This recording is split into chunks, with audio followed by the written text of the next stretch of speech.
with your wife. And when you have a schedule like you have, and I'm sure she's living in another area sometimes, it's nice to just say, we're here together for a few days. That's right. It's awfully nice. I mean, it brings another level of comfort to your work. But I should say also that I'm not booked as tightly as you might think. I have long summer breaks where I can indulge myself and do a good project with friends.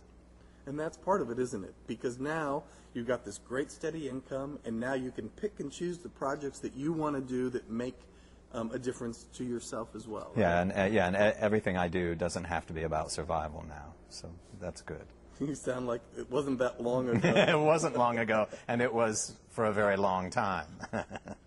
One thing can change your world, and Lost certainly did that for you. It can. One of the sort of glories of show business is that it only takes one good break, and you can be off to the races for a while.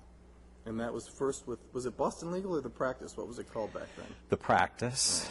I drew a good character that might be serial killer, William Hinks, and I've been playing a variety of damaged or sinister characters on television ever since. And now here you are on the big screen with probably the voice of reason for the entire movie. Yeah, it's a nice change of pace. A friendly character, somebody who is a mentor and a good neighbor, good helper. But somebody that if you dug down layer upon layer upon layer, you would see that he's been through all the things that this little boy is starting to go through now, and you just get it, right? That's right. To me, that's the appeal of the character, is that he's clearly a man who has arrived in his maturity at a sort of a state of grace because of his own trials and how he's managed to come through on the other side. And have you ever picked up a needle and thread in your life? I'm not much of a seamstress. I take my trousers to the tailor if I need buttons replaced, so that was a stretch. That was some acting. It was pretty good, though. I mean, you did a decent job there. So let's just briefly again, there are some moments where you are acting opposite your wife, and there are some key scenes in the film. Now, when you're doing that, are you only seeing the character, or is she right there always? For me, I think it's another level of difficulty. She and her face are so familiar to me that I have to do that added work of sort of erasing that familiarity for the work. So how did you end up in this project with her? Well, she and James are partners in their movie ventures, and I was lucky enough that James actually sort of wrote this part for me, I think. Yes. And I'm delighted to play it. It's such a nice change from the usual sort of sinister fellows that I play.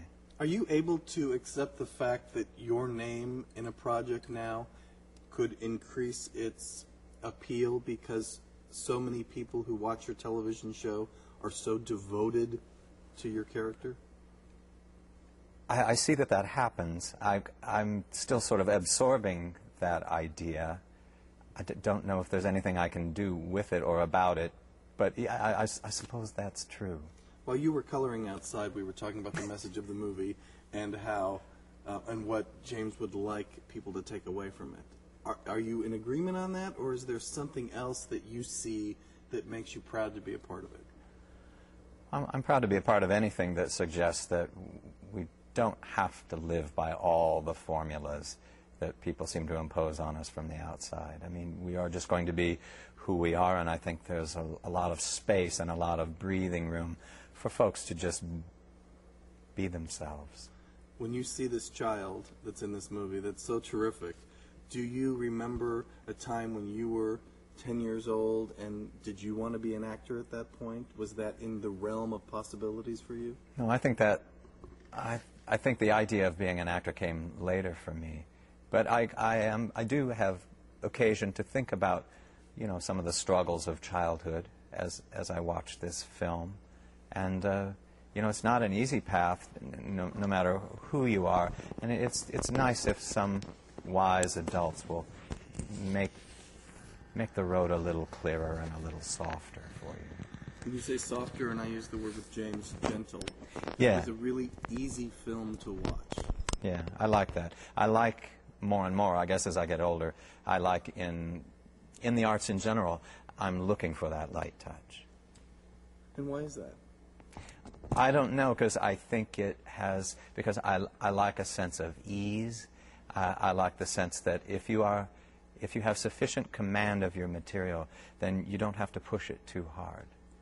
And what do you think about this being a family film with some material that's not always family friendly, and you go to this screening or a bunch of kids see it with their parents, and like James said, there are kids whose eyes kind of open to it's okay to be different, it's okay to be friends with kids who are different.